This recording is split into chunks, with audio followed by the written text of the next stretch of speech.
I'm Ruby Gia and welcome back to my channel. So, ang gagawin natin today, continuation to ng Banchan series natin. So, last week, gumawa tayo ng pungnamul muchim at ang potato side dish.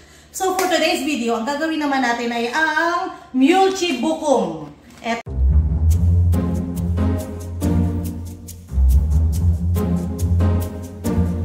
Dilis po ito, dilis ng Korean. Nabibili po ito sa mga Korean grocery store, pero kung wala kayong mahanap at yung iba kasi syempre walang malapit na Korean grocery store, kung wala kayong mahanap, wala pong problema. Katulad lang to ng dilis natin na nabibili sa palengke. Ayan. So ganito itsura niya. Ayan. Diba? Oh, parang yung dilis lang din sa atin. Pwede po yung gamitin. Na-try ko na po iyon at wala pong problema. So, ang gagawin lang natin, sinala ko siya kasi ayoko namang sumama yung mga ganito, yung mga durug-durug na. Ayan. So, ang gawin, salain nyo muna yung mulchi. Ayan. O, nagkalat na ako. Ayan, sala lang dyan. And then, habang sinasala natin, maghihiwa na tayo ng ating mga gulay.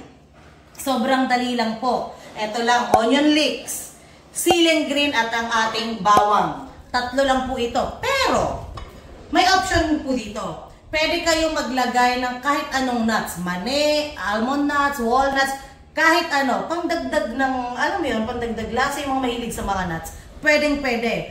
Pero kami, yung almond ko na nandito may flavor. So, hindi ko siya pwedeng magamit. So, eto lang muna. Yung basic actually na mulchi bukum, eto lang po. Eto lang yung ingredients, okay?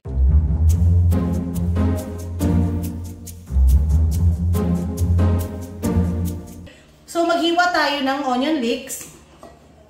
Pandagdag lang po aroma at pandagdag flavor.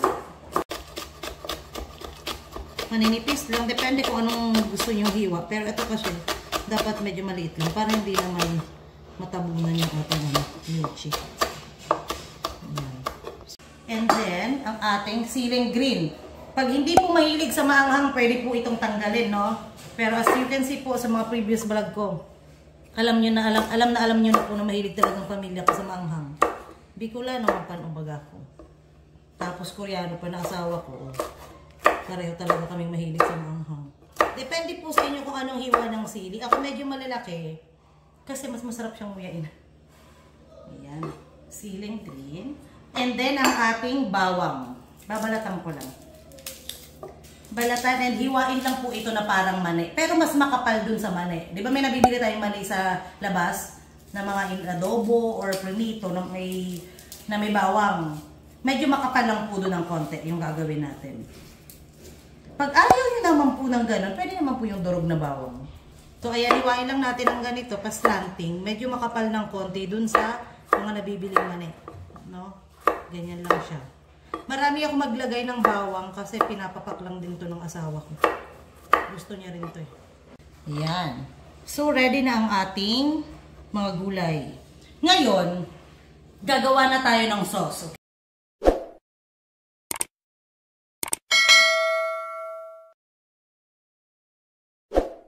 Okay, sobrang dali lang ng sauce.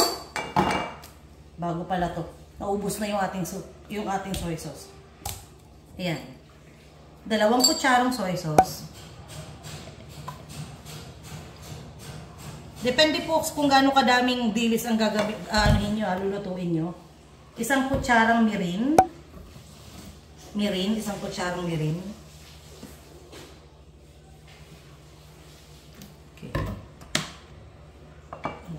Okay, honey. Siguro mga 1 kutsara or kalahating honey lang kasi magdadagdag akong sugar. Sorry naman. Kahit anong honey po. O, diba? Hindi na lumabas. Wait a minute. Kahit anong honey po. Local honey, it's okay. Pero kung meron kayong mahanap na rice syrup ng Korean, mas okay siya. Yan, honey. Paminta. Lagyan natin ng paminta. And then, konting sugar. Mga kalahating kutsarang sugar. Gusto natin ma-achieve yung matamis-tamis na dilis. Manamis-namis siya. Crunchy na manamis-namis. Yan, mix lang natin to.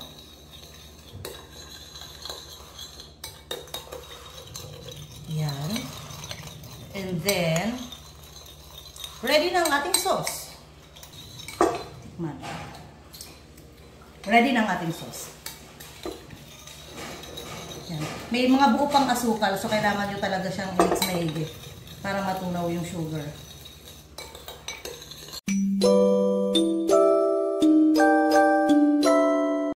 Painitin nyo lang maigi yung kawali and then isangag nyo ng mga 30 seconds, 30 to 1 minute. Oh, ayan, kaya ko siya sinasala kasi ayaw nating makuha tong mga malalaki. Pero hindi naman pala na ano. Ay, mga malalaki. Mga ulo ba? Yan, sangag nyo lang ng konti. Ang dahilan bakit natin sinasangag ng konti, para mas maging crunchy siya. Yan. Sangag lang. Ayan, done na to. Mga 1 minute lang. Ilalagay ulit natin, balik lang natin at tayo magigisa. Maglagay lang tayo ng oil. Ayan. And then, huwag nyo nang sobrang painitin. Ilagay nyo agad ang bawang. Hindi po natin susunugin o tututungin yung bawang ha. Lulutuin lang natin siya ng slide. Hindi katulad ng mani na nabibili sa labas. Ay yung may mani ba, tapos may bawang. Masyadong sunog. Hindi po natin susunugin. Lulutuin lang natin ng very slight. Yan. Lagay natin ang ating sili. Siling green. Pagkalagay ng siling green, ilalagay na ulit natin ang ating dilis. Ayan. Lagay na ang ating dilis. May mga ulo-ulo. Tanggalin natin yan.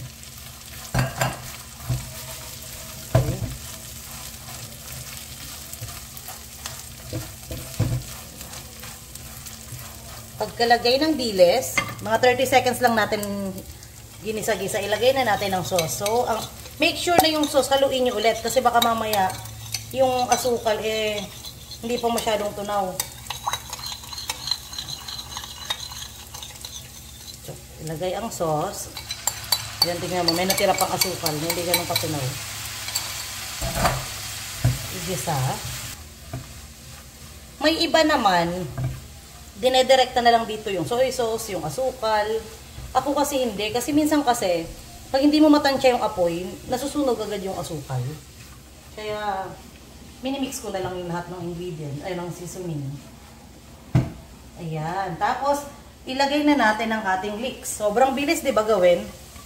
Seconds yung lagay-lagay.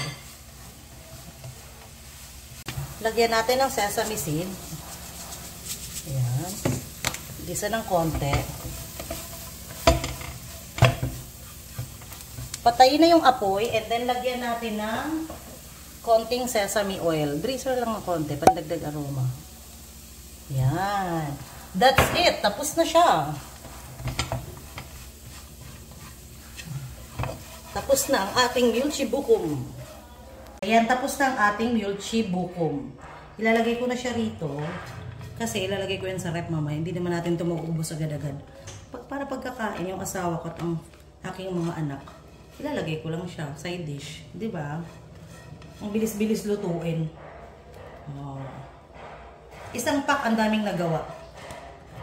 Pag kulang po yung sauce na nalagay nyo, pwede nyo naman doblehin po. No? Tikman natin. Actually, tinikman ko na siya kanina. Ganitong bawang ang kailangan natin. Hindi ganun sunod.